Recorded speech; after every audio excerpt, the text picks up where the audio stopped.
اعوذ باللہ من الشیطان الرجیم بسم اللہ الرحمن الرحیم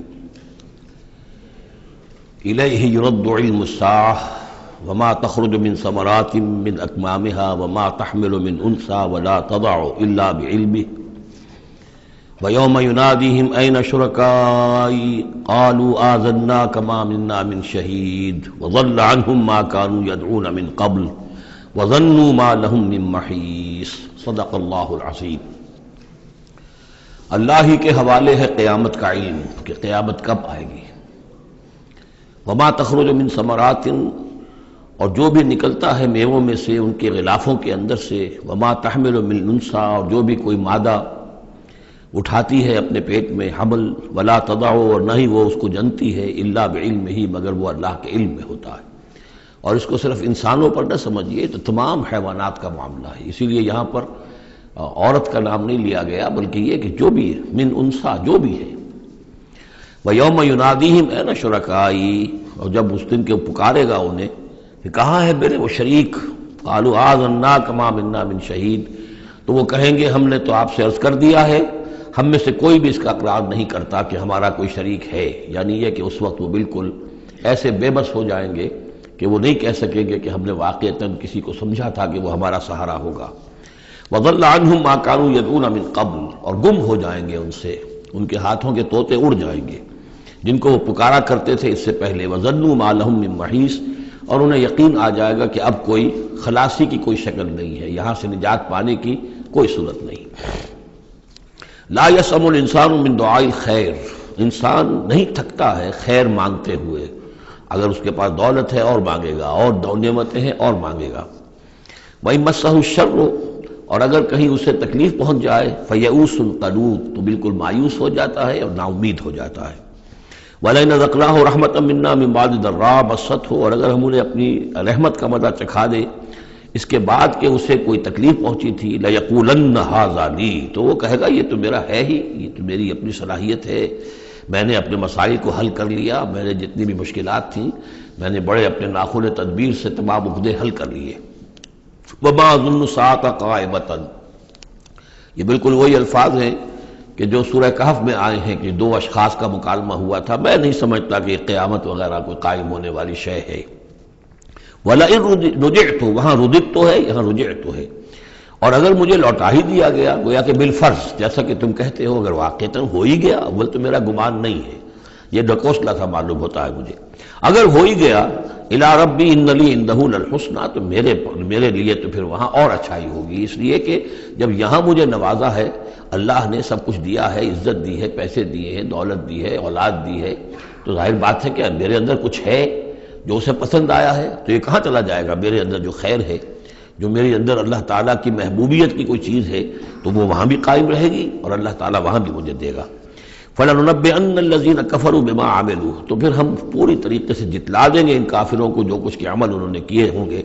وَلَنُذِيقَنَّهُم مِّنْ عَذَابٍ غَلِيظٍ، اور انہیں لازماً مزہ چکھائیں گے بہت ہی گاڑھے عذاب کا۔ وَإِذَا أَنْعَمْنَا عَلَى الْإِنسَانِ أَعْرَضَ وَنَأَىٰ بِجَانِبِهِ، اور جب ہم انسان پر نعمتوں کی بارش کر دیتے ہیں تو پھر وہ ذرا اپنا رخ پھیر لیتا ہے اور اپنی جانب ایک جانب کو مڑ جاتا ہے، پہلو موڑ لیتا ہے۔ وَإِذَا مَسَّهُ الشَّرُّ فَذُو دُعَاءٍ عَرِيضٍ، اور جب کوئی تکلیف اسے پہنچتی ہے تو بڑی لمبی چوڑی دعائیں کرنے لگتا ہے۔ قُلْ أَرَأَيْتُمْ إِنْ كَانَ مِنْ عِنْدِ اللَّهِ ثُمَّ كَفَرْتُمْ بِهِ، اے نبی ان سے کہیے کہ ذرا سوچو، تھوڑی دیر کے لیے فرض کر لو کہ یہ جو میں پیش کر رہا ہوں قرآن، یہ اللہ ہی کی طرف سے ہو، امکان تو ہے نا، 1%، 2%، 3%، کسی درجے میں تو امکان ہے۔ ثُمَّ كَفَرْتُمْ بِهِ، اور پھر تم نے اس کا کفر کیا، من اضل ممن هو فی شقاق بعید، تو کون ہوگا زیادہ بھٹکا ہوا اس سے کہ جو اس طرح کی زندہ کے اندر جا پڑا ہے۔ یعنی سوچو ذرا، غور کرو، جیسے اس سے پہلے آیا ہے کہ میں تم سے کہتا ہوں ایک ایک کر کے، دو کر کے، اکیلے دو مل کر گفتگو کرو، سوچو سمجھو کہ کیا اس شخص کے اندر کوئی دیوانگی کے آثار ہیں، کوئی ان کے اندر کوئی کبھی ان کی زندگی کے اندر اس سے پہلے جو 40 برس ان کو تمہارے درمیان بسر کی ہے، کبھی کوئی جھوٹ بولا ہے۔ اب یہ آخری مرتبہ پھر قرآن مجید کا ذکر آ رہا ہے، اور یہ سب سے اہم ہے ہمارے اس موجودہ دور کے لحاظ سے۔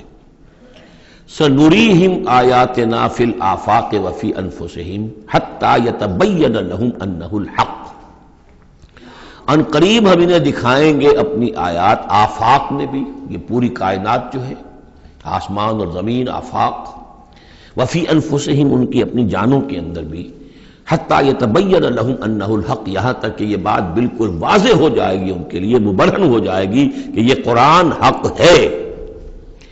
اس سے اشارہ ہو رہا ہے اس معلومات کے ایکسپلوژن کی طرف کہ جو آج ہو رہا ہے، اور یہ کوئی زیادہ پرانی بات نہیں ہے، یہ زیادہ یوں سمجھیے کہ یہ سائنس کی ڈیولپمنٹ 200 برس کا ہے معاملہ، اور اس میں بھی جو ایکسپلوژن ہوا ہے یہ تو ہاف سینچری سے زیادہ کا مسئلہ نہیں ہے، اسی کے اندر ہوا ہے۔ اور اصل میں آج کے دور میں قرآن مجید کے اعجاز کو ثابت کرنے کے لیے کہ یہ معجزہ ہے، سب سے اہم پہلو یہ ہے۔ تو میں نے جو تعارفی گفتگو کی تھی اس دورہ ترجمہ قرآن سے پہلے، تو میں نے عرض کیا تھا کہ قرآن مجید کے اعجاز کے پہلو بے شمار ہیں، کس کس پہلو سے قرآن معجزہ ہے ہم اس کا احصاء نہیں کر سکتے، لیکن موٹی بات یہ سمجھ لیجئے کہ جب قرآن نازل ہوا ہے تو اس کا معجزہ ہونا سب سے زیادہ اس اعتبار سے تھا کہ اپنی ادبیت، اپنی فصاحت، اپنی بلاغت کے اعتبار سے معجزہ تھا، اور اسی پہلو سے چیلنج کیا گیا۔ تمہارے ہاں شعراء ہیں، تمہارے ہاں خطباء ہیں، تمہارے ہاں ادب کا بڑا ذوق ہے، کوئی ایک اس جیسی ایک صورت بنا کر لے آؤ۔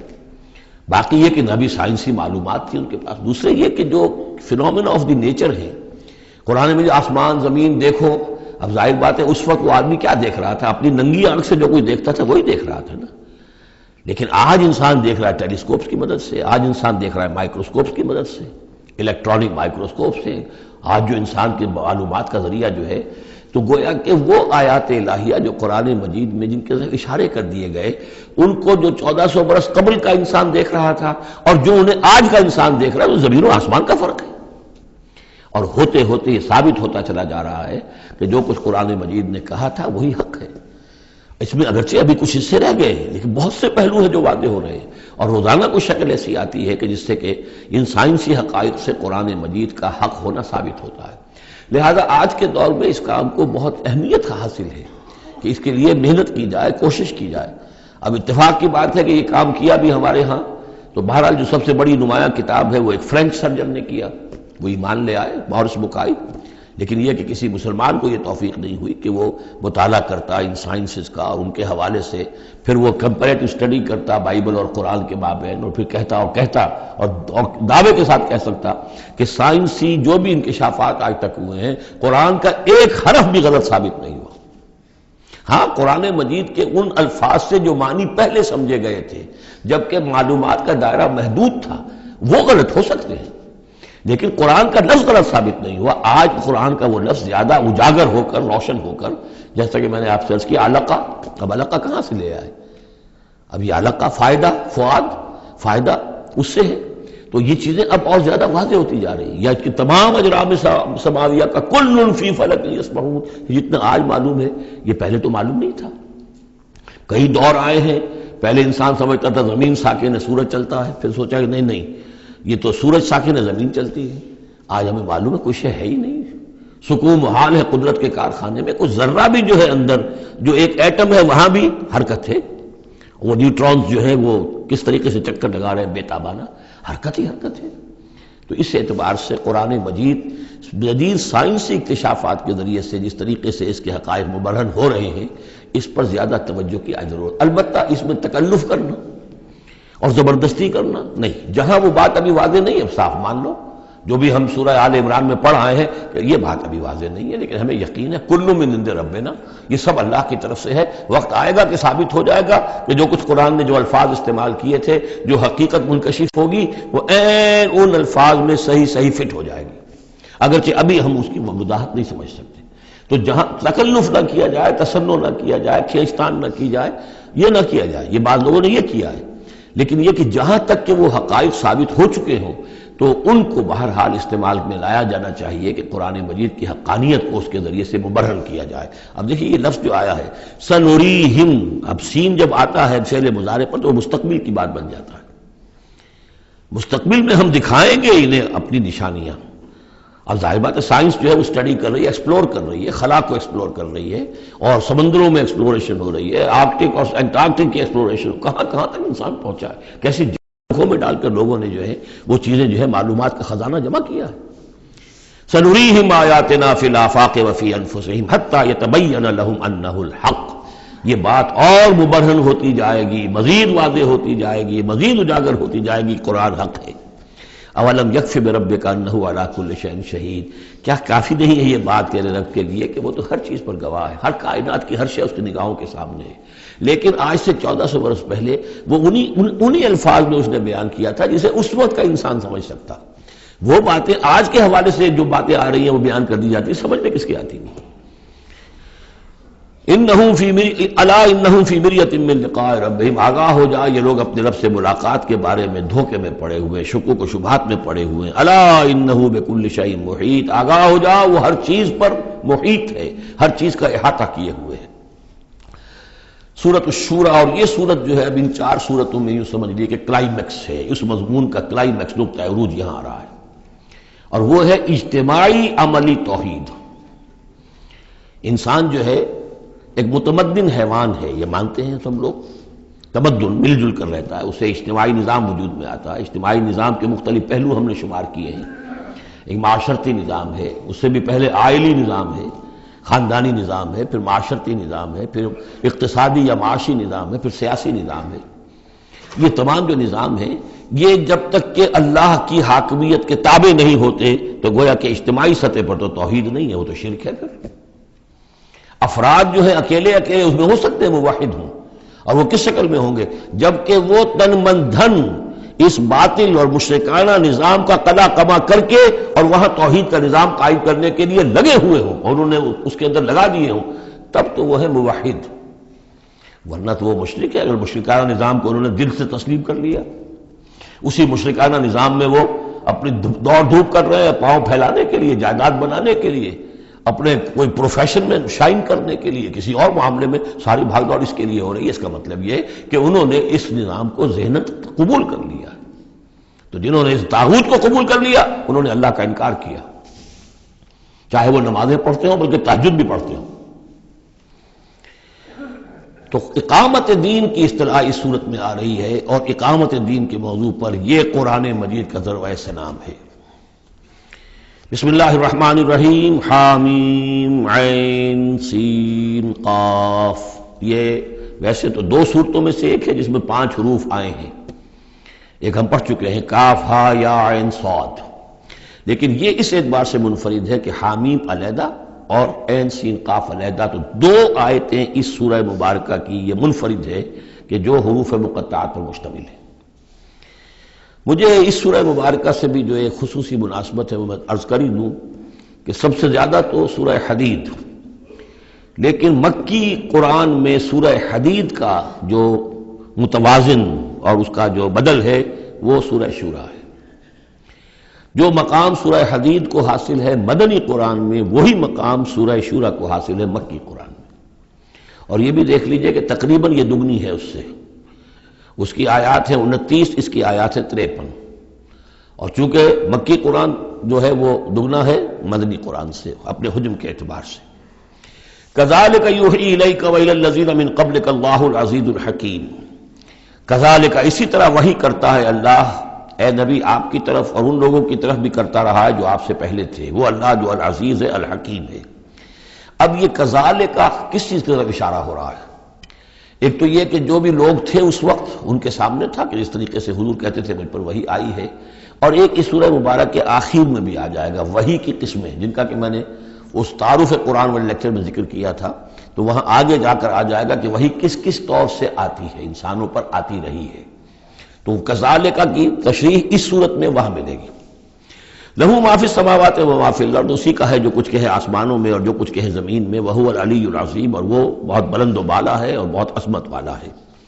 تکاد السماوات یتفطرن من فوقہن، آسمان قریب ہے کہ اوپر سے پھٹ پڑے، یعنی اوپر ان کے اتنا بوجھ ہے، اتنا وزن ہے، اتنے فرشتے ہیں۔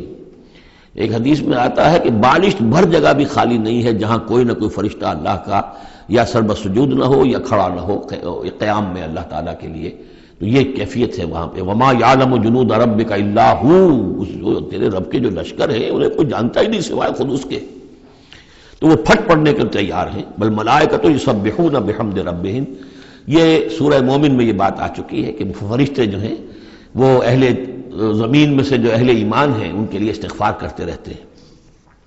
والملائکۃ یسبحون بحمد ربہم، وہ اپنے رب کی تسبیح کے ساتھ حمد بھی کرتے ہیں، ویستغفرون لمن فی الارض، اور زمین والوں کے لیے جو زمین میں ہے اہل ایمان ان کے لیے استغفار کرتے رہتے ہیں۔ الا ان اللہ هو الغفور الرحیم، آگاہ ہو جاؤ یقینا اللہ ہی غفور ہے، اللہ ہی رحیم ہے۔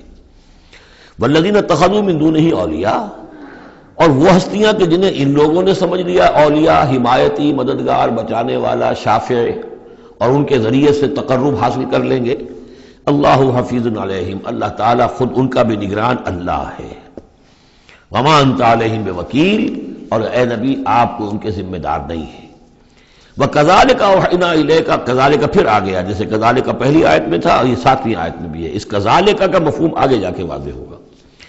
اسی طرح ہم نے وہی کیا ہے آپ کی طرف اے نبی، قرآن عربیا، یہ قرآن عربی، لِتُنذِرَ أُمَّ الْقُرَىٰ وَمَنْ حَوْلَهَا، تاکہ آپ خبردار کر دیں بستیوں کی ماں یا بستیوں کی جڑ، سب سے بڑی بستی، سب سے اہم بستی۔ یہ ہم پڑھ چکے ہیں سورہ قصص کی آیت نمبر 59 میں آیا تھا، حتیٰ نبعث فی امہا رسولا، جو بھی علاقہ ہے اس کی جو مرکزی بستی ہے ہم عذاب نہیں بھیجتے رہے جب تک کہ اس کی مرکزی بستی کے اندر رسول نہ بھیج دیں۔ تو اب یہ ام القریٰ ہے، جو مکے جو عرب کے لیے ام القریٰ ہے، ویسے یہ پوری دنیا کا ام القریٰ ہے۔ لتنذر ام القریٰ، اگر حضرت آدم واقعتاً یہ بات صحیح ہے کہ بیت اللہ حضرت آدم کا بنایا ہوا ہے، تو معلوم ہوا کہ پوری دنیا کا جو ہے واقعتاً ام القریٰ پھر یہی ہے، بیت العتیق، بہت پرانا گھر، تاکہ آپ خبردار کریں ام القریٰ کے رہنے والوں کو، ومن حولہا، اور جو ان کے ارد گرد ہیں۔ یہ مفہوم پہلے بھی آ چکا، میں نے عرض کیا ارد گرد جو ہے وہ تو دائرے کھینچتے جائیے تو پوری دنیا اس میں آ جائے گی۔ وَتُنذِرَ يَوْمَ الْجَمْعِ، اور خبردار کرنا ہے اس جمع ہونے والے دن، قیامت کا دن، لا ریب فیہ، جس میں کوئی شک نہیں ہے، فریق فی الجنت، ایک گروہ ہوگا جو جنت میں جائے گا، وہ فریق فی السعیر، اور ایک جماعت ہوگی کہ جو جہنم میں جائے گی۔ وَلَوْ شَاءَ اللَّهُ لَجَعَلَهُ أُمَّةً وَاحِدَةً، اگر اللہ چاہتا تو انہیں ایک ہی امت بنا دیتا، سبھی مومن ہوتے۔ وَلَٰكِن يُدْخِلُ مَن يَشَاءُ فِي رَحْمَتِهِ، لیکن نہیں، یہ تو اللہ تعالیٰ داخل کرتا ہے جو چاہتا ہے، جو خواہش مند ہوتا ہے، جو اس کی قیمت ادا کرنے کو تیار ہے، اس کو اپنی رحمت میں داخل کرتا ہے۔ یہ مفت میں وہ اللہ تعالیٰ اپنی یہ رحمت اور اپنی جنت جو ہے مفت میں دینے کو اس نے نہیں بنائی ہے، جو چاہتا ہے اس کا ارادہ کرے، پھر اس کی قیمت ادا کرے۔ ان اللہ اشتری من المؤمنین انفسهم واموالهم بان لهم الجنہ والظالمون ما لهم من ولی ولا نصیر، اور جو ظالم ہوں گے، مشرک ہوں گے، کافر ہوں گے، ان کا پھر نہ کوئی ولی اور حمایتی ہے اور نہ کوئی مددگار ہے۔ ابھی اتخذوا من دونہ اولیاء، دوبارہ وہی بات آئی کہ انہوں نے اللہ کے سوا جو ہے کہ اپنے اور حمایتی اختیار کر لیے ہیں۔ فاللہ هو الولی، تو اے کم عقلو، اللہ ہی ہے ولی، ایک ہی ولی ہے، بس اس کو پکڑو، اسی کو اپنا ولی مانو۔ اللہ ولی الذین آمنوا یخرجہم من الظلمات الی النور وہو یحیی الموتیٰ، وہی ہے کہ جو زندہ کرے گا مردوں کو، وہو علی کل شیء قدیر، اور وہ ہر چیز پر قادر ہے۔ وَمَا اخْتَلَفْتُمْ فِيهِ مِنْ شَيْءٍ فَحُكْمُهُ إِلَى اللَّهِ، یہاں سے اب مضمون شروع ہو رہا، اس کی تمہید بن رہی ہے۔ تمہارے مابین جو بھی اختلاف ہو اس کے فیصلے کا حق اللہ کے پاس ہے، حاکم وہ ہے، اس کے لیے ہے حاکمیت، sovereignty belongs to him and him alone۔ سروری زیبا فقط اس ذات بے ہمتا کو ہے، حکمراں ہے ایک وہی، باقی بتانے آزری۔ اس کی حاکمیت کے تحت پورا نظام زندگی کا آ جائے گا تو اس کا نام ہے اللہ کا دین قائم ہو گیا، توحید بالفعل اس پورے نظام میں قائم ہو گئی، ایک اللہ کی حکومت، ایک اللہ کی مرضی، ایک اللہ کا قانون۔ ذالکم اللہ ربی علیہ توکل، تو وہ ہے اللہ میرا رب، اس پر میں نے توکل کیا ہے، وإلیہ انیب، اور اسی کی طرف میرا رجوع کرنا ہے۔ فاطر السماوات والارض، وہ آسمانوں اور زمین کا پیدا فرمانے والا ہے۔ جعل لکم من انفسکم ازواجا، اس نے تمہاری ہی نو سے تمہارے لیے بیویاں بنا دی، جوڑے بنا دیے۔ ومن الانعام ازواجا، اسی طرح چوپایوں میں بھی ہر سپیشیز کے اندر نر بھی ہے، مادہ بھی ہے۔ یذرؤکم فیہ، اسی سے وہ تمہاری افزائش کرتا ہے، افزائش نسل، اسی سے تمہیں پھیلاتا ہے۔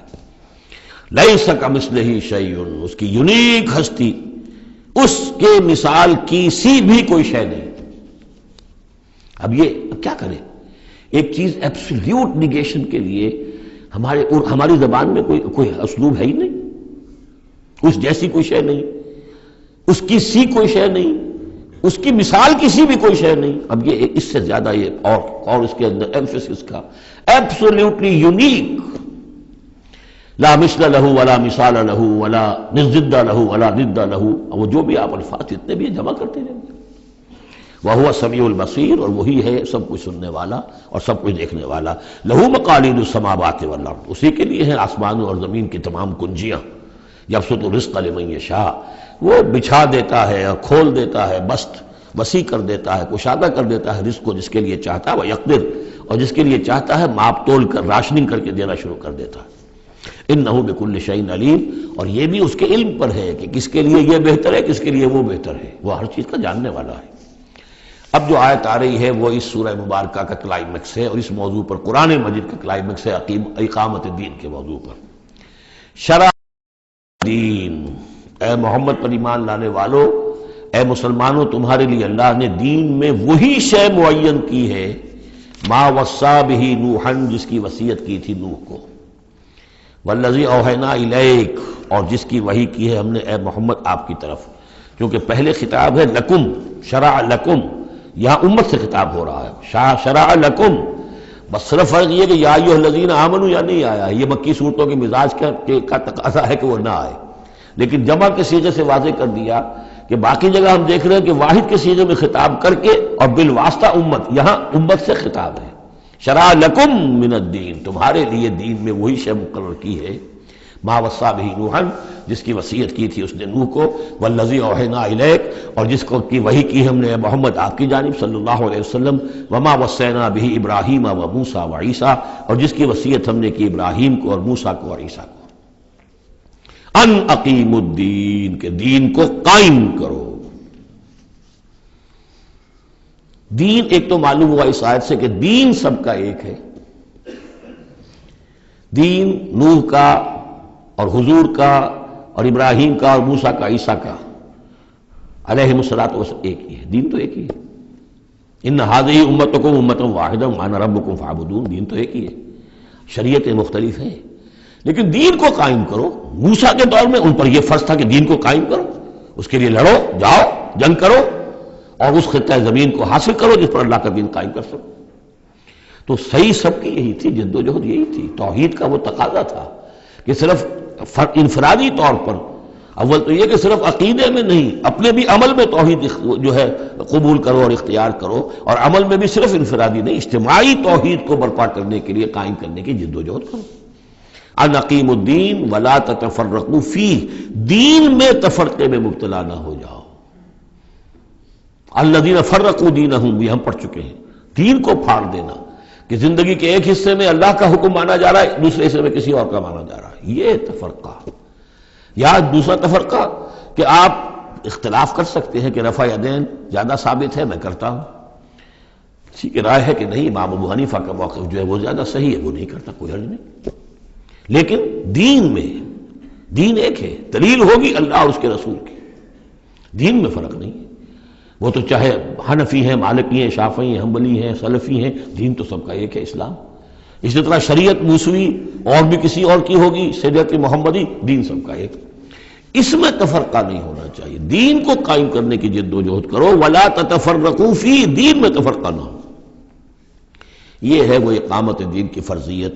اس میں چونکہ عام طور پر ترجمہ جو ہے شاید آپ کے پاس بھی ہو تو قائم رکھو دین کو کر دیا گیا ہے، وہ بھی صحیح ہے. دو ہی سچویشن ممکن ہے، یا تو دین قائم ہے تو اسے قائم رکھو، صحیح ہے. خیمہ اگر کھڑا ہے تو کھڑا رکھا جائے گا کہ آندھی آ رہی ہے تو آپ اس کی رسیوں کو پکڑ رہے ہیں، اس کے بانسوں کو پکڑ کر کھڑے ہو رہے ہیں تاکہ خیمہ گر نہ جائے. اس کو قائم رکھو. خیمہ گر گیا تو کھڑا کرو، اب اثر نو سے آپ ریکٹ کریں گے. تو یہ دونوں ترجمے بالکل صحیح ہیں. قائم کرو، قائم رکھو. قائم ہے تو قائم کرو، قائم نہیں ہے تو رکھو، اور قائم نہیں ہے تو قائم کرو. ان اقیموا الدین ولا تتفرقوا فیہ کبر علی المشرکین ما تدعوہم الیہ. بہت بھاری ہے یہ مشرکین پر بات جس کی طرف اے نبی آپ ان کو بلا رہے ہیں. انہوں نے تو زندگی تقسیم کی ہوئی ہے. جو خدا کا ہے وہ خدا کو دو، اور جو قیصر کا ہے وہ قیصر کو دو. حکومت کا ہے وہ حکومت کو دو، اور جو مولوی کا حق ہے وہ مولوی کو دو. اب یہ تقسیم ہے جس پر دنیا چل رہی ہے، اور اس پر اگر فرض کیجئے علماء بھی راضی ہو گئے، ٹھیک ہے ہمیں تو جو کچھ ہے وہ مل ہی رہا ہے نا، تو وہ تو پھر گویا کہ اس دین کی طرف ہی ہو گئی۔ جس نے اس تقسیم کے اوپر اپنے دل کو مطمئن کر لیا، جس نے ریکنسائل کر لیا ذہناً اپنے آپ کو اس تقسیم کے ساتھ، اس کا پھر اللہ سے کوئی تعلق نہیں، چاہے مشرکوں کو کتنا ناگوار ہو، مشرک تو پسند نہیں کرے گا اس کو۔ اللہ یجتبی الیہ من یشاء، اللہ جس کو چاہتا ہے اپنی طرف کھینچ لیتا ہے، وَيَهْدِي إِلَيْهِ مَن يُنِيبُ، اور جو خود رجوع کرتا ہے اس سے وعدہ ہے اس کا کہ ہدایت دے گا۔ یہ اللہ کی شان ہے، اللہ کسی کو راہ چلتے کو بلا لیتا ہے۔ اس کو صوفیہ کہتے ہیں سالک مجذوب اور مجذوب سالک۔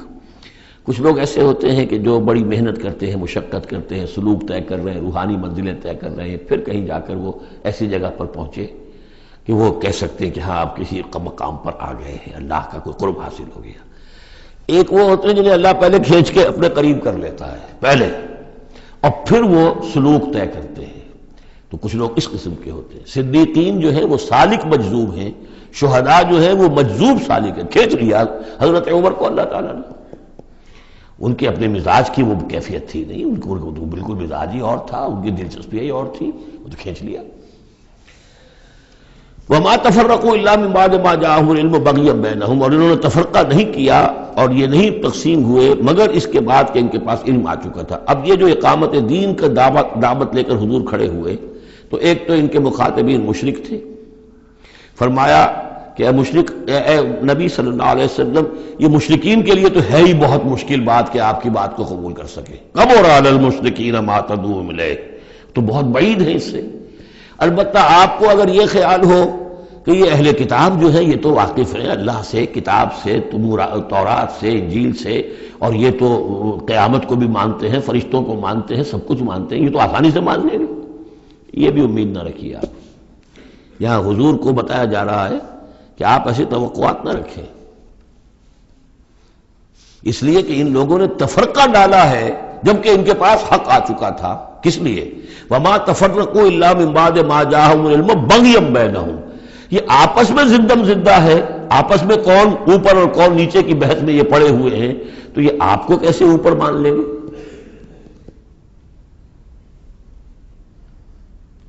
آپ کا قبلہ کیسے مان لیں گے؟ یہ ایک دوسرے کا قبلہ نہیں مانتے، یروشلم دونوں کا قبلہ ہے لیکن ایک نے شرقی کر لیا، ایک نے غربی کر لیا۔ جب اہل کتاب جو ہے آپس میں جھگڑ رہے ہیں، لڑ رہے ہیں، وَهُمْ يَتْلُونَ الْكِتَابَ، اور جبکہ وہ پڑھ رہے ہیں ایک ہی کتاب۔ قالت اليهود ليست النصارى على شيء وقالت النصارى ليست اليهود على شيء وهم يتلون الكتاب۔ تو اے نبی آپ کو کیسے مان لیں گے؟ توقع نہ رکھیے، توقع اگر ہوتی ہے انسان کو تو پھر مایوسی ہوتی ہے۔ Be prepared for the worst, پھر جو اللہ کی طرف سے آ گیا اس کے اوپر شکر ادا کیجیے، امید نہ رکھیے، امید زیادہ رکھیں گے تو جلدی مایوس ہو جائیں گے، تھک جائیں گے۔ کبر علی المشرکین، اب یہ دیکھیے اقامت دین کی جد و جہد اتنی مشکل شے ہے کہ حضور سے کہا جا رہا ہے کہ آپ جلدی کامیابی کی توقع نہ رکھیں۔ مشرکین کے لیے تو خیر یہ بہت بھاری ہے ہی، ان اہل کتاب سے بھی کوئی توقع نہ رکھیے۔ وما تفرقوا الا من بعد ما جاءهم العلم بغيا بينهم ولولا كلمة سبقت من ربك الى اجل مسمى، اور اگر وہ بات پہلے ہی سے تیرے رب کی جانب سے طے نہ ہو چکی ہوتی کہ ان کے لیے ایک اجل مسمى، ایک معین وقت ہے، لقضي بينهم، ان کے جو اختلافات ہیں ان کے فیصلے ابھی چکا دیے جاتے۔ وَإِنَّ الَّذِينَ أُورِثُوا الْكِتَابَ مِن بَعْدِهِمْ، اور جو لوگ کتاب کے وارث ہوئے ہیں ان کے بعد، لَفِي شَكٍّ مِّنْهُ مُرِيبٍ، وہ دھوکے میں پڑے ہوئے ہیں، شکوک و شبہات میں مبتلا ہو گئے ہیں۔ جب اللہ تعالیٰ کسی امت کو کتاب دیتا ہے اور اس امت کے اندر جو ہے پھر وہاں کے نوجوان فرض کیجئے تیسری چوتھی پانچویں نسل میں آ کر دیکھتے ہیں کہ جو اس کتاب کے عالم ہیں، پڑھنے پڑھانے والے ہیں، آپس میں دست و گریبان ہیں، لڑ رہے ہیں، ان کی زندگیوں کو بھی ہم دیکھتے ہیں تو وہ بھی اسی طرح کے دنیا دار ہیں جیسے ہم ہیں، تو ان کا اعتماد کتاب پر سے اٹھ جاتا ہے کہ ہم نے تو یہ کتاب پڑھی نہیں، انہوں نے تو پڑھی ہوئی ہے، یہ تو اس کتاب کو پیے ہوئے ہیں، اور پھر ان کا کردار یہ ہے۔ تو کیا ہے اس کتاب میں؟ پھر ذرا نوٹ کیجئے اس کو، وَإِنَّ الَّذِينَ أُورِثُوا الْكِتَابَ مِن بَعْدِهِمْ لَفِي شَكٍّ مِّنْهُ مُرِيبٍ، ان کے اندر شکوک و شبہات، ریب پیدا ہو جاتے۔ فَلِذَلِكَ فَادْعُ، فَلِذَلِكَ فَادْعُ، تو اے نبی آپ اسی کی دعوت دیتے رہیے، دیتے رہیے۔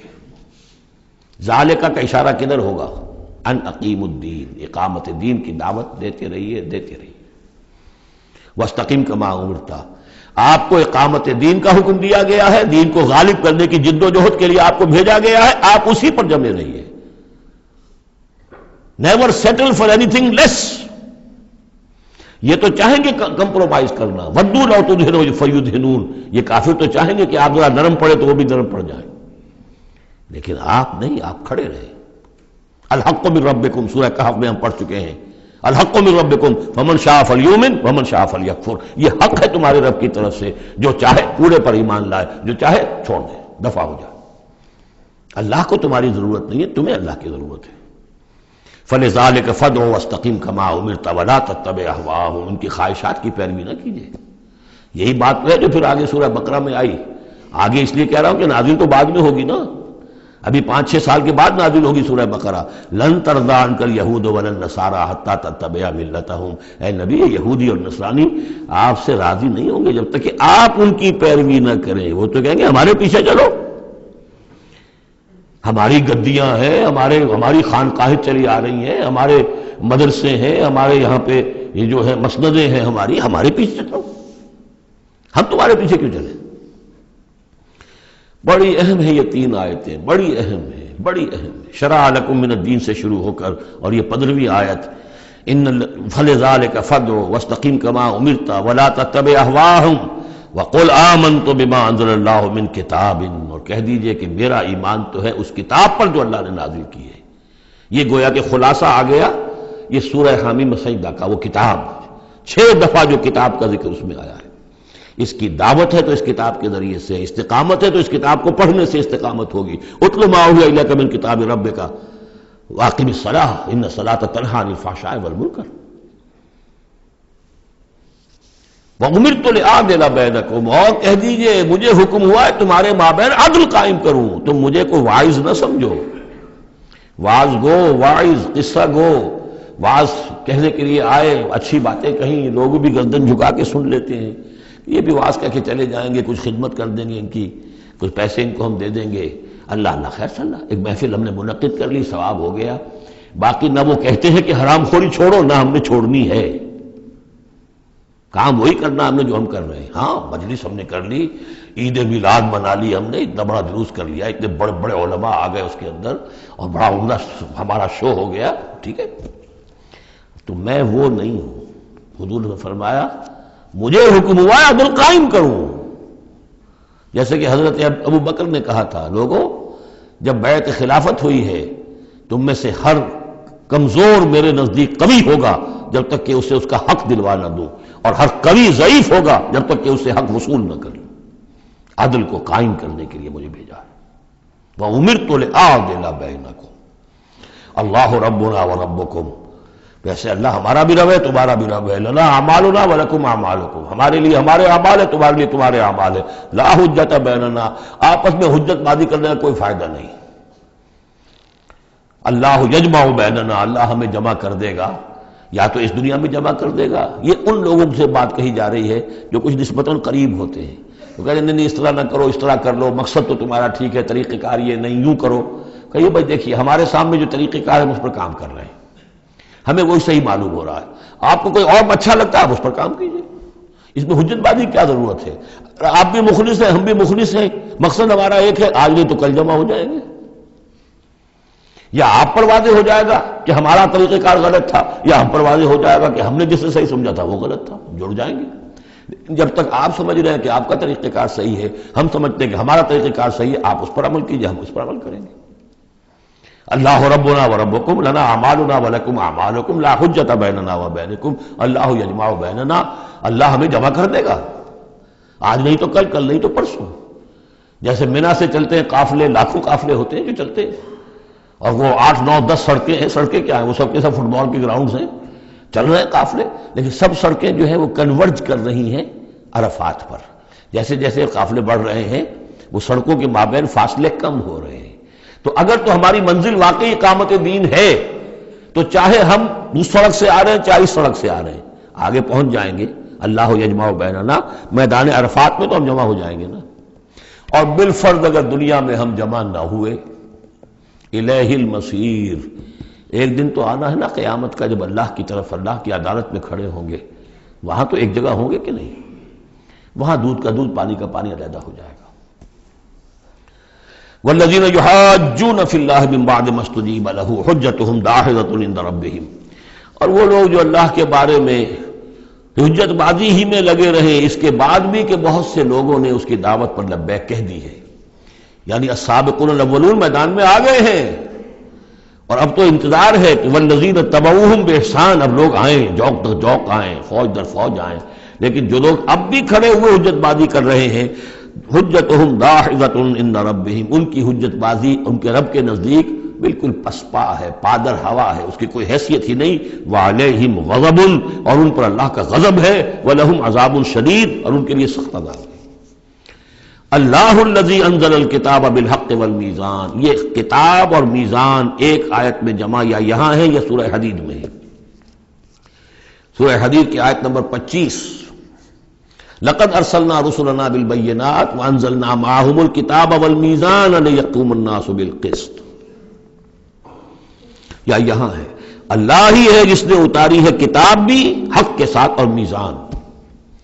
میزان وہ نظام ہے دین حق کا، کتاب نے حق مقرر کر دیا ہے، میزان تول کر دیتی ہے۔ پھر اللہ نے دین کو مقرر کر دیا، لیکن دین کا نظام جب تک نہیں ہوگا تو دین کے مطابق فیصلے کیسے ہوں گے؟ اللہ نے تمہیں کتاب بھی دی ہے، نظام دیا ہے، میزان دی ہے۔ وما یدریک لعل الساعۃ قریب، کیا پتا کہ قیامت قریب آئی کھڑی ہو، اور الساعۃ سے مراد میری قیامت تو میری موت ہے۔ تم اگر اس میزان کو نصب کرنے کے لیے تن من دھن نہیں لگا رہے ہو تو کیا پتا مہلت عمل کل ختم ہو جائے، کیا پتا ہم میں سے کسی کو کل صبح کا سورج دیکھنا نصیب نہ ہو، کیا پتا۔ تاخیر و تعویق میں وقت ضائع کرنا سب سے بڑی حماقت ہے۔ یستعجل بها الذین لا یؤمنون بها، اس قیامت کے لیے جلدی مچا رہے ہیں وہ لوگ کہ جو اس پر ایمان نہیں رکھتے۔ والذین آمنوا مشفقون منها، جو ایمان رکھتے ہیں وہ تو اس سے ڈرتے ہیں، لرزاں و ترساں رہتے ہیں، جو سورہ نور میں ہم نے پڑھا یخافون یوما تتقلب فیہ القلوب والابصار، وہ لوگ تو اس مقام میں بلند پر پہنچنے کے باوجود لرزاں و ترساں رہتے ہیں اس دن کے خیال سے جس دن اپنے پروردگار کے حضور کھڑے ہونا ہوگا۔ والذین آمنوا مشفقون منها ویعلمون ان الحق، وہ جانتے ہیں کہ وہ حق ہے، آ کر رہے گی۔ الا ان الذین یمارون فی الساعۃ لفی ضلال بعید، آگاہ ہو جاؤ جو لوگ قیامت کے بارے میں جھگڑتے ہیں اور اس میں شک و شبہ کرتے ہیں وہ بڑی دور کی گمراہی میں پڑ چکے ہیں۔ اللہ لطیف بعبادہ یرزق من یشاء، اللہ بہت باریک بین ہے اپنے بندوں کے لیے، اور وہ رزق دیتا ہے جس کو چاہتا ہے۔ یعنی اقامت دین کی جد و جہد میں یہ فکر نہ تمہیں ہو کہ کیا کھائیں گے کیا پئیں گے۔ میں آپ کو حضرت مسیح کا وہ قول بھی سنا چکا ہوں جو متی کی انجیل میں ہے، کیوں فکر کرتے ہو کیا کھاؤ گے پیو گے؟ کیا جنگل کی چڑیاں جو ہیں جو نہ ہل چلاتی ہیں، نہ بوتی ہیں، نہ کاٹتی ہیں، لیکن صبح کو اپنے گھونسلوں سے نکلتی ہیں اور شام کو آسودہ ہو کر واپس آتی ہیں، تو وہ رب جو ان کو کھلاتا پلاتا ہے وہ تمہیں نہیں کھلائے گا؟ کیوں تشویش کرتے ہو کہ کیا پہنیں گے؟ جنگل کی سوسن کو نہیں دیکھتے کہ جیسا خوبصورت لباس اللہ نے اسے دیا ہے؟ سلیمان بھی اپنی ساری شان و شوکت کے باوجود ویسی پوشاک نہیں رکھتا تھا۔ تو جو اس گھاس کو یہ سب کچھ دے رہا ہے جو آج ہے اور کل جلا دی جائے گی، کیا وہ تمہیں نہیں، تمہارا تن نہیں ڈھانکے گا؟ لیکن تمہیں ایمان نہیں ہے۔ تو فرمایا اللہ لطیف ہے اپنے بندوں کے لیے، ایک دفعہ یکسو ہو کر فیصلہ تو کرو کہ اب اپنے آپ کو وقف کرنا ہے اس کام کے لیے۔ اللہ تعالیٰ وہاں سے رزق دے گا جہاں سے تمہیں گمان تک نہیں ہوگا۔ من یتق اللہ یجعل لہ مخرجا ویرزقہ من حیث لا یحتسب، لیکن اس کے لیے اللہ پر ایمان ضروری ہے، توکل ضروری ہے۔ ہاں تھوڑا سا اللہ تعالیٰ امتحان بھی لے لیتا ہے، سختیاں بھی آ جاتی ہیں، امتحان پھر آدمی ثابت کر دے کہ میں تو یکسو ہوں، اے اللہ اب میں نے فیصلہ کر لیا، اللہ پہ راستے کھول دیتا ہے۔ وَهُوَ الْقَوِيُّ الْعَزِيزُ، وہ تو بہت قوی ہے، زبردست ہے۔ اب یہ جو مضمون آگے آ رہا ہے یہ وہ ہے جس کی کلائمیکس ہم پڑھ چکے ہیں سورہ بنی اسرائیل میں، من کان یرید العاجلۃ عجلنا لہ فیہا ما نشاء لمن نرید، یہاں وہی مضمون مختصر آ رہا ہے۔ من کان یرید حرث الآخرۃ نزد لہ فی حرثہ، جو شخص کے طالب بن گیا ہو آخرت کی کھیتی کا، ہم اس کی کھیتی میں اضافہ کرتے رہتے ہیں، بڑھوتری ہوتی رہتی ہے۔ ومن کان یرید حرث الدنیا، اور جو بن گیا ہے دنیا ہی کی کھیتی کا طالب، نؤتہ منہا، ہم اس میں سے اسے کچھ دے دیتے ہیں، فما لہ فی الآخرۃ من نصیب، پھر آخرت میں اس کا کوئی حصہ نہیں ہے۔ ام لہم شرکاء شرعوا لہم من الدین ما لم یأذن بہ اللہ، یہ شرک کے معاملے میں یہ مضمون بہت اہم ہے۔ ایک تو بار بار آیا ہے کہ نہ اللہ نے کوئی سند اتاری، نہ سلطان اتاری، نہ کسی کتاب میں اس کے لیے کوئی دلیل اتاری، کہیں کچھ ہے ہی نہیں۔ لیکن یہ بات جو ہے یہ منفرد ہے یہ سورہ مبارکہ اس بات میں، کیا ان کے کوئی ایسے شرکاء بھی ہیں کہ جنہوں نے انہیں کوئی دین دیا ہو، کوئی قانون دیا ہو، کوئی نظام دیا ہو؟ لات عزا منات ہبل، کوئی انہوں نے تمہیں کتاب دی ہے، کوئی شریعت دی ہے، کوئی نظام دیا؟ ام لہم شرکاء شرعوا لہم من الدین ما لم یأذن بہ اللہ، جس کے کہ اللہ نے اذن نہ دیا ہو، حکم نہ دیا ہو۔ اگر تو واقعی کوئی الہ ہے، کوئی واقعی ہے، تو اسے دینا چاہیے۔ یہ نظام ہے تمہارے لیے، نظام کے بغیر کیسے الہ ہو گیا؟ ام لہم شرکاء، کیا ان کے کوئی ایسے شرکاء ہیں شرعوا لہم من الدین، کہ انہوں نے دین میں کوئی شے ان کے لیے ایسی طے کر دی ہو کہ ما لم یأذن بہ اللہ، جس کا لیے حکم نہیں دیا اللہ نے، ولولا کلمۃ الفصل لقضی بینہم، اور اگر ایک فیصلے کی بات جو ہے وہ پہلے سے طے نہ ہو چکی ہوتی، ان کے درمیان فیصلے کر دیے جاتے۔ وان الظالمین لہم عذاب علیم، اور ظالموں کے لیے تو بہت دردناک عذاب ہے۔ تری الظالمین مشفقین مما کسبوا، اب قیامت کا نقشہ کھینچا جا رہا ہے۔ تم دیکھو گے ان ظالموں کو، مشرکوں کو، کافروں کو کہ ڈر رہے ہوں گے، کانپ رہے ہوں گے اپنے کرتوتوں کے تصور سے، مما کسبوا، اب اس سے تو پتا ہوگا، بل الانسان علی نفسہ بصیرہ، انسان کو تو معلوم ہے، اپنی کیفیت تو معلوم ہے اسے، تو لرزاں و ترساں ہوں گے۔ وَهُوَ وَاقِعٌ بِهِمْ، اور وہ ان کے اوپر پڑنے والا ہوگا۔ اب جو بھی انہوں نے کمایا ہے وہ گویا کہ اب ان کے سروں پر گرنے والا ہوگا۔ والذین آمنوا وعملوا الصالحات، اور اس کے برعکس وہ لوگ جو ایمان لائے تھے، جنہوں نے ایمان کے تقاضے پورے کیے، عمل صالح کا حق ادا کیا، فی روضات الجنات، وہ جنتوں کے باغات میں ہوں گے۔ لہم ما یشاءون عند ربہم، ان کے لیے وہ سب کچھ ہوگا ان کے رب کے پاس جو کچھ وہ چاہیں گے۔ ذالک هو الفضل الکبیر، یقیناً یہ بہت بڑی فضیلت ہے جو انہیں حاصل ہو جائے گی۔ ذالک الذی یبشر اللہ عبادہ الذین آمنوا، یہ ہے وہ انجام نیک جس کی بشارت دے رہا ہے اللہ اپنے ان بندوں کو، الذین آمنوا وعملوا الصالحات، جو ایمان لائیں اور نیک عمل کریں۔ قل لا اسألکم علیہ من اجرا قل لا اسألکم علیہ اجرا الا المودۃ فی القربى، کہہ دیجئے کہ میں تم سے کوئی اجرت نہیں مانگتا، کوئی اجر نہیں مانگتا، کوئی مزدوری نہیں مانگتا، کوئی انعام میں نے کبھی نہیں مانگا، الا المودۃ فی القربى، سوائے قرابت داری کے لحاظ کے۔ اس آیت کو اہل تشیع نے توڑ مروڑ کر بنا دیا ہے کہ یہاں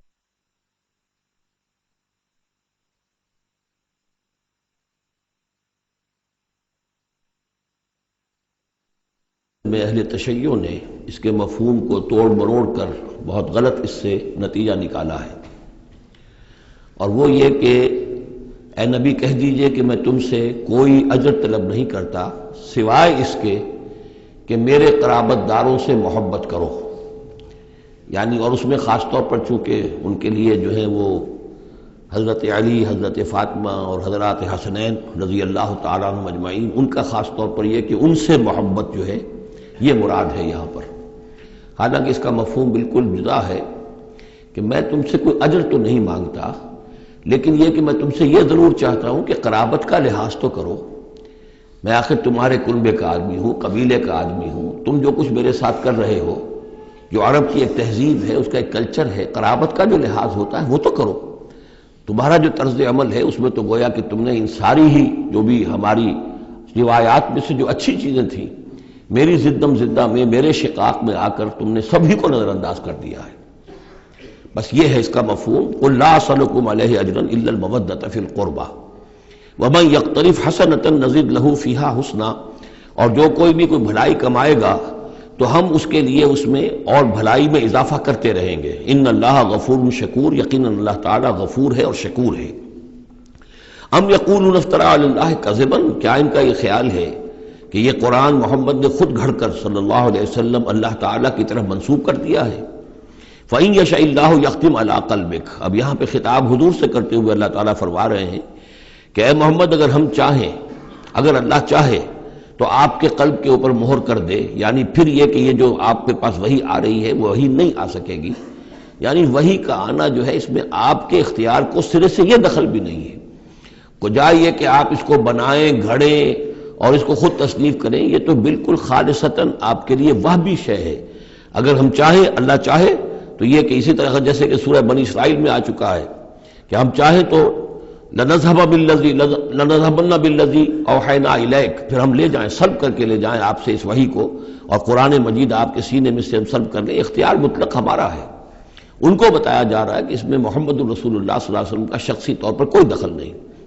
وَيَمْحُو اللَّهُ الْبَاطِلَ وَيُحِقُّ الْحَقَّ بِكَلِمَاتِهِ، اور اللہ تعالیٰ باطل کو تو محو کر دیتا ہے، مٹا دیتا ہے، اور حق کا حق ہونا اپنی باتوں سے، اپنی کلمات سے ثابت فرما دیتا ہے۔ بس اس میں وقت لگتا ہے، لیکن یہ کہ بالآخر احقاق حق اور ابطال باطل، یہ الفاظ آئے تھے سورہ انفال میں، اس لیے کہ اس کے بعد جو ہے غزوہ بدر میں وہ احقاق حق اور ابطال باطل کا جو ہے مرحلہ گویا کہ وہ مبرہن ہو گیا، واضح ہو گیا، اور الفرقان، فرق کر دیا اس نے حق و باطل کے مابین۔ انہ علیم بذات الصدور، یقیناً وہ واقف ہے اس سے بھی کہ جو سینوں کے اندر پوشیدہ ہے۔ وَهُوَ الَّذِي يَقْبَلُ التَّوْبَةَ عَنْ عِبَادِهِ، اور وہی ہے کہ جو اپنے بندوں سے توبہ کو قبول فرماتا ہے۔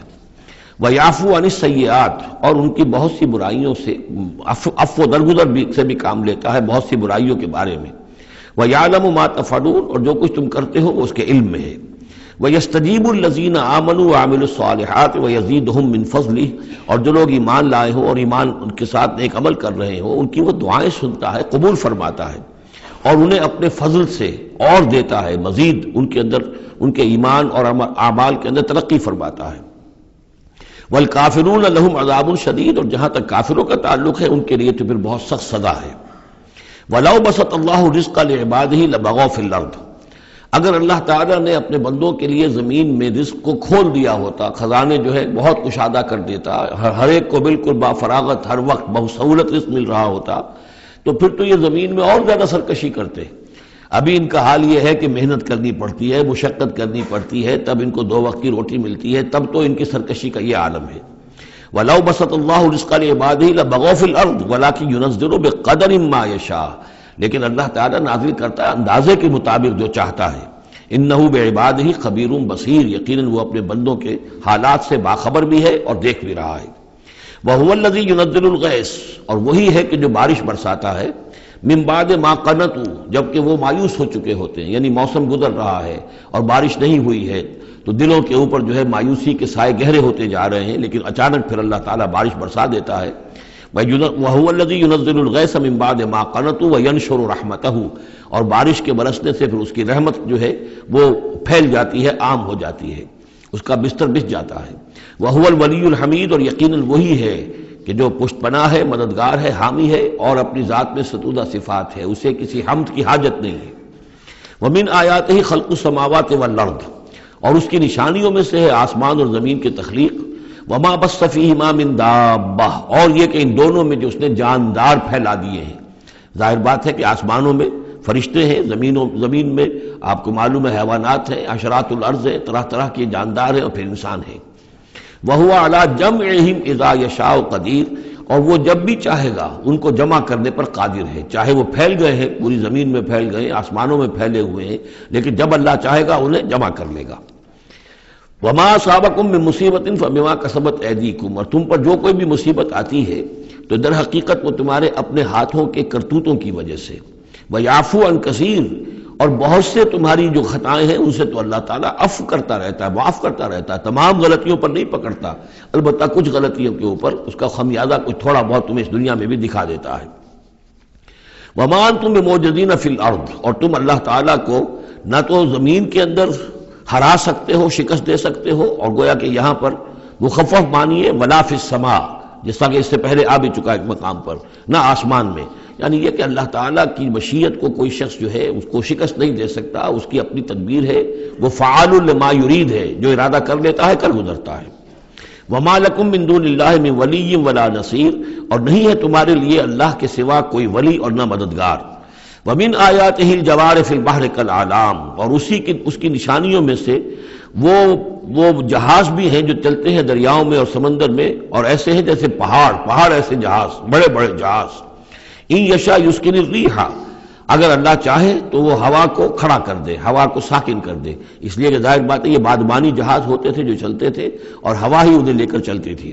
ان یشاء یسکن الریح، اگر اللہ چاہے تو وہ ہوا جو ہے ساکن ہو جائے، فیظللن رواکد علی ظہرہ، تو پھر وہ کھڑے کے کھڑے رہ جائیں گے سمندر کی پیٹھ پر، یعنی سمندر کے جو ہے پانی کی سطح پر وہ کھڑے رہ جائیں گے۔ ان فی ذلک لآیات لکل صبار شکور، یقیناً اس میں نشانیاں ہیں ان سب لوگوں کے لیے جو صبر کرنے والے ہوں اور جو شکر کرنے والے ہوں۔ اور یوبقہن بما کسبوا، یا پھر اللہ تعالیٰ ان کو غرق کر دے، تباہ کر دے ان جہازوں کو ان کے گناہوں کی پاداش میں۔ وَيَعْفُو عَنْ كَثِيرٍ، لیکن اللہ تعالیٰ بہت سی گناہوں سے اور بہت سی خطاؤں اور تقصیرات سے تو درگزر فرماتا رہتا ہے۔ وَيَعْلَمَ الَّذِينَ يُجَادِلُونَ فِي آيَاتِنَا مَا لَهُم مِّن مَّحِيصٍ، اور تاکہ انسان جان لے کہ جو ہماری آیات میں جو جھگڑا کر رہے ہیں، کٹ حجتیاں کر رہے ہیں، کہ ان کے لیے بھاگنے کی کوئی جگہ نہیں ہے۔ یہ مضامین جو آئے ہیں سورہ مبارکہ میں، وہ جو عام مکی صورتوں کے مضامین ہیں، وہی رد و قضا، وہی ان کے ساتھ گفتگو مشرکین کے ساتھ، کفار کے ساتھ۔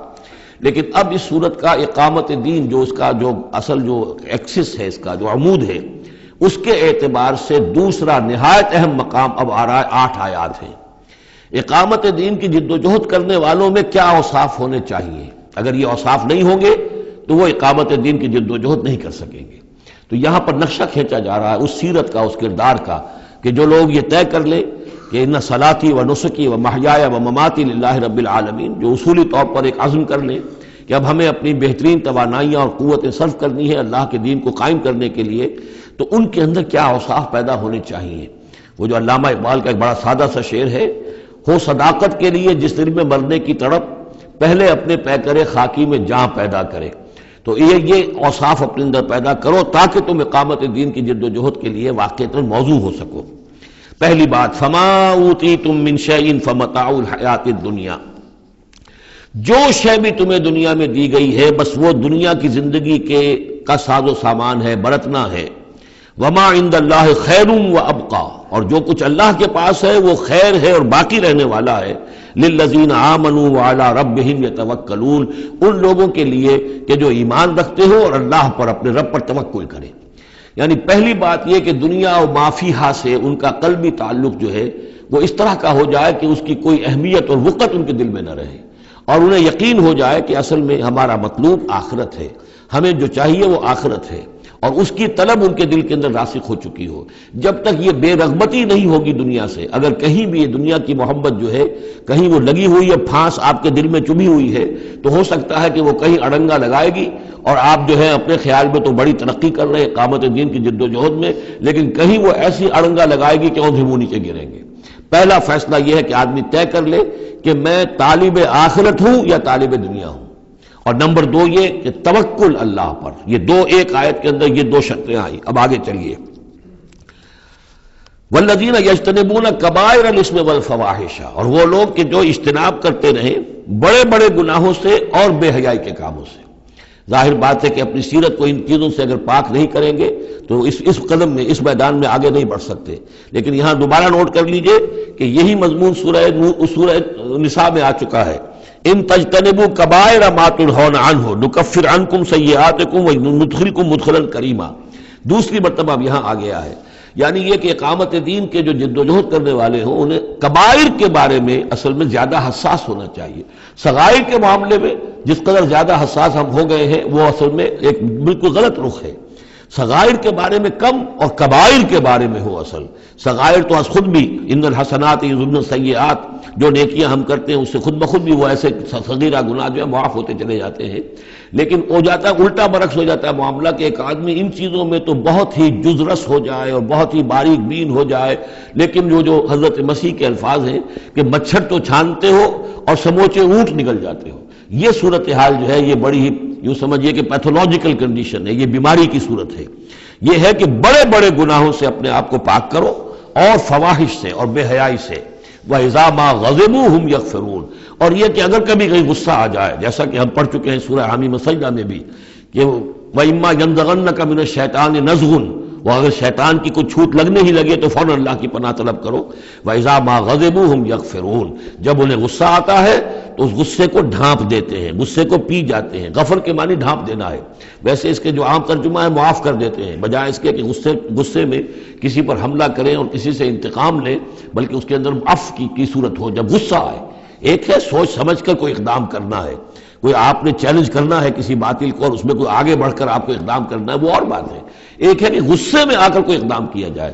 وَإِذَا مَا غَضِبُوا هُمْ يَغْفِرُونَ تو وہ معاف کر دیتے ہیں، یا یوں کہیے غصے کو پی جاتے ہیں، یعنی غصے کے اوپر وہ پردہ ڈال دیتے ہیں. غفر جو ہے مغفر کہلاتا ہے خود، کہ جو سر کو ڈھانپ لیتا ہے تاکہ تلوار کا وار اگر سر پر آئے تو سر بچ جائے اور خود اس کو روک لے. تو مغفر، غفر کے معنی ڈھانپ دینا. گناہ کو ڈھانپ لینے والی شے ہے اللہ کی مغفرت.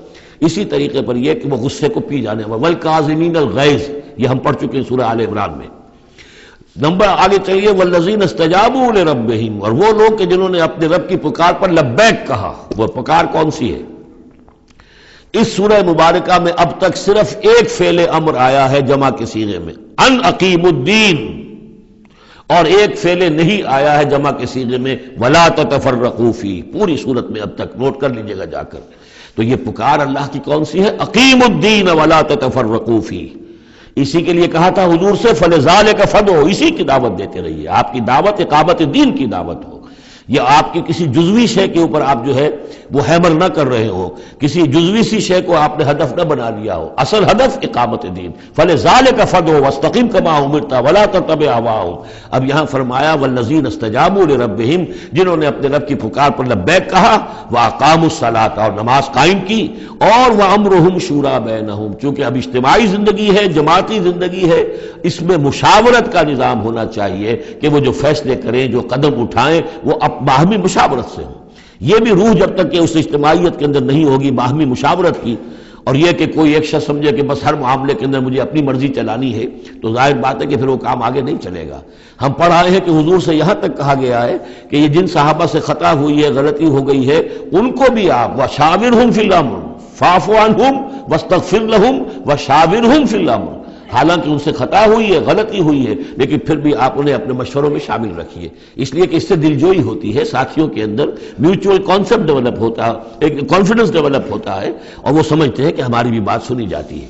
اور حضور نے بسا اوقات اپنی رائے کو پیچھے رکھ کر اپنے ساتھیوں کی رائے کے مطابق فیصلہ کیا. غزوہ احد میں یہی ہوا ہے، غزوہ بدر میں یہی ہوا ہے کہ جہاں پر آپ نے کیمپ لگانے کا فیصلہ کیا تھا، جب بعض صحابہ نے آ کر کہا کہ ہمیں اگر اجازت ہو ہم اپنی رائے دیں، اور جب انہوں نے کہا کہ ہمارے خیال میں وہ جگہ بہتر ہے، آپ نے کہا ٹھیک ہے یہاں سے کیمپ اکھاڑو، وہاں لگا دو. وَأَمْرُهُمْ شُورَى بَيْنَهُمْ وَمِمَّا رَزَقْنَاهُمْ يُنْفِقُونَ. ایک اور شے جو لازم ہے اقامت دین کی جد و جہد میں، جہاں وقت لگے گا، جہاں آپ کی توانائی صرف ہوگی، اس میں پیسہ بھی لازم درکار ہے. وہ دعوت دین کا کام ہو، اقامت دین کی جد و جہد ہو. وَمِمَّا رَزَقْنَاهُمْ يُنْفِقُونَ، یہ انفاق کا مضمون آ گیا، اور جو کچھ کہ ہم نے انہیں دیا ہے اس میں سے وہ انفاق کرتے ہیں. وَالَّذِينَ إِذَا أَصَابَهُمُ الْبَغْيُ هُمْ يَنْتَصِرُونَ. یہ وہ چیز ہے جس کے لیے میں نے نوٹ کرایا تھا کہ ایک ہے دعوت دین کا مرحلہ. اس دعوت کے مرحلے میں تو صورت وہ بتائی گئی کہ ادفع باللتی ہی احسن. اگر کوئی تمہیں گالی دے تم دعا دو، کوئی تمہیں پتھر مارے تم پھول پیش کرو. لیکن اقامت دین کی جد و جہد، اس کے اندر آگے چل کر معاملہ آتا ہے. جیسے قتال کا مرحلہ آ گیا تو وہاں تو فرمایا قاتلوا فی سبیل اللہ الذین یقاتلونکم اخرجوہم من حیث اخرجوکم، نکالو انہیں وہاں سے جہاں سے انہوں نے تمہیں نکالا ہے. یہاں آ کر معاملہ کیا ہے؟ والذین اذا اصابہم البغی ہم ینتصرون. اور وہ لوگ کہ جن پر اگر کوئی زیادتی کی جاتی ہے تو وہ بدلہ لیتے ہیں. یعنی یہاں پر اب تو اس کو اصل میں جد و جہد جو ہے حضور صلی اللہ علیہ وسلم کی، اس کے بھی اگر آپ دو مراحل سمجھیں گے تو ایک جو مکی دور میں وہ تھا، وہ دعوت کا مرحلہ تھا، ابھی اس میں اقدام کوئی نہیں کیا گیا. لیکن جب اقامت دین کے لیے اقدام شروع ہو جائے گا، آگے بڑھ کر باطل کو چیلنج کریں گے، تو اب وہ بات نہیں چل سکتی کہ معاف کر دیا کریں. وہاں تو بلکہ یہ ہے کہ جو غزوہ بدر میں جو اسیر ہوئے تھے ان کو بھی اگر فدیہ لے کر چھوڑ دیا گیا تو اللہ تعالیٰ کی طرف سے اس پر بھی اظہار ناپسندیدگی ہو گیا. بلکہ حضرت عمر کی رائے کی جو ہے گویا کہ تائید کی وہی نے کہ ان کو تو سب کو قتل کیا جانا چاہیے تھا، اور وہ ہمارے اندر جو ان کے رشتہ دار ہیں قریبی، وہ اپنے ہاتھ سے قتل کرتے، اس لیے کہ یہ فدیہ دے کر چلے جائیں گے. ظاہر بات ہے کہ اگلے سال وہی لوگ اکثر و بیشتر آ گئے کہ نہیں آ گئے، وہ چڑھائی کر کے آ گئے احد کے اندر. تو اس لیے وہاں پر آ کر جب اقامت دین کا مرحلہ جو ہے اقدام کے مرحلے میں وہ جد و جہد آتی ہے تو اس میں ہے والذین اذا اصابہم البغی ہم ینتصرون. یہ گویا کہ ان دونوں مراحل کا آپس کا فرق اور تفاوت ہے. اس پر مزید گفتگو انشاءاللہ اگلے سیشن میں ہوگی. بارک اللہ لی ولکم فی القرآن العظیم ونفعنی وإیاکم بالآیات والذکر الحکیم.